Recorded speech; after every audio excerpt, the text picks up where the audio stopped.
আচ্ছা জি। স্যার, এই প্রসঙ্গে স্যার এটা শেষ প্রশ্ন, আপনি যদি এটা বলেন যে আপনি ঠিকই বলেছেন যে শেখ হাসিনার সময়েও সংখ্যালঘুরা নানাভাবে নির্যাতিত হয়েছে, সংখ্যালঘু হিসাবেও হয়েছে, প্রতিপক্ষ হিসাবে হয়েছে, দুর্বল হিসাবেও হয়েছে। রামু ঘটনা আমরা ভুলে যাই নাই, কুমিল্লাতে এই ঘটনার পরে তার সারা দেশে যা হয়েছে তা ভুলে যায় নাই, সারা দেশে সংখ্যালঘুদের জমি দখলের অসংখ্য ঘটনা ঘটছে বলে আমার অনেক বন্ধুবান্ধব জানাইছে। প্রশ্নটা হচ্ছে স্যার, ধর্মনিরপেক্ষতা শব্দটা থাইকাও এটার কোনো ইতর বিশেষ সে সময় হয় নাই।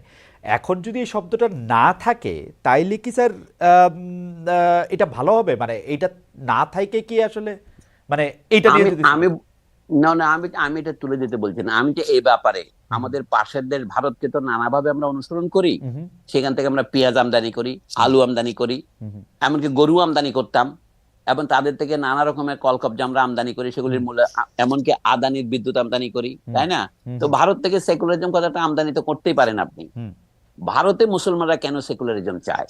হুম ঠিক একই কারণে বাংলাদেশেও অন্যান্য সংখ্যালঘুরা সেকুলারিজম চাইবে।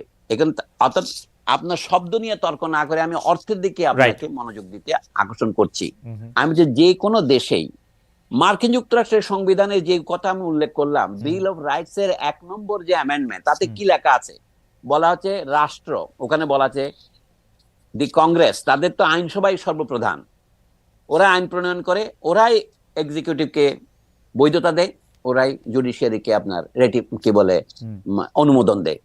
তো সেই ওরা বলছে যে তারা কোনো চার্জ প্রতিষ্ঠা করবে না। তখন আমেরিকার 30-35টা খ্রিস্টানদের ধারা উপধারা ছিল, হুম রাষ্ট্র ওগুলো কোনো পক্ষ নেবে না। তবে বলছে তবে সকলের ধর্ম পালনের স্বাধীনতার গ্যারান্টি কংগ্রেস দেবে।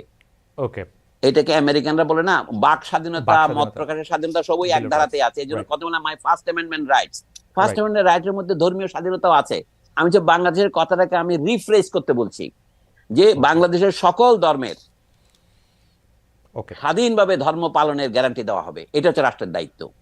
এটাকে যদি আপনি ধর্মনিরপেক্ষতা না বলতে চান, না বলেন, কিছু আসা যায় না। মানে শব্দটার মানে বাংলা সিমেন্টিক্সটার দিকে না দেখে স্যার এটা না, অর্থ। শুধু তাই নয়, বাংলাদেশের শতকরা 90 জন লোক যেহেতু মুসলমান বলে দাবি করে, হুম তো তারা যদি বলে কি ইসলাম এখানে ধর্ম সমূহের মধ্যে 1 নম্বর, হুম তাহলে আপনি তাকে বেশি একটা বাধা দিতে পারবেন না। এটা হুম বাংলাদেশের মুসলিম মেজরিটি স্টেট বলতেছে না, হুম হুম সেই কথাটাকে যদি ইসলামকে রাষ্ট্রধর্ম কথাটা একটা গুরুত্বপূর্ণ হুম শব্দ, জেনারেল এরশাদ তার রাজনৈতিক স্বার্থ আদায়ের জন্য করেছিলেন, হুম এটা আমি বলবো দরকার ছিল না। ওকে। কিন্তু একবার যখন উনি দিয়েছেন, আপনি যখন এখানে তুলতে যান, এখন বাংলাদেশের লোকজন এটাকে ভুল বুঝবে। যেমন ধরেন ওই যে একটা প্রভাত মুখোপাধ্যায়ের বিখ্যাত গল্প আছে না, হুম হুম গ্রামের 2 জন মাস্টারের মধ্যে কে বেশি ইংরেজি জানে। রাইট। এটা নিয়ে একটা 2 গ্রামের মধ্যে একটা দ্বন্দ্ব দাঙ্গা লেগে গিয়েছিল। তো হ্যাঁ হ্যাঁ একজন বলছে আই ডু নট নো এর মানে কি বলো। তো একজন বলে আরে এর মানে তো সোজা, এটা সহজ, আমি জানি না। তখন বলে দেখো ভদ্রলোক জানে না। তো বাংলাদেশে আপনি ধর্মনিরপেক্ষতা নিয়ে আলোচনা করার জন্য আমাকে যদি ফাঁসাতে চান, আমি আপনার ফাঁদে পা দেবো না। না স্যার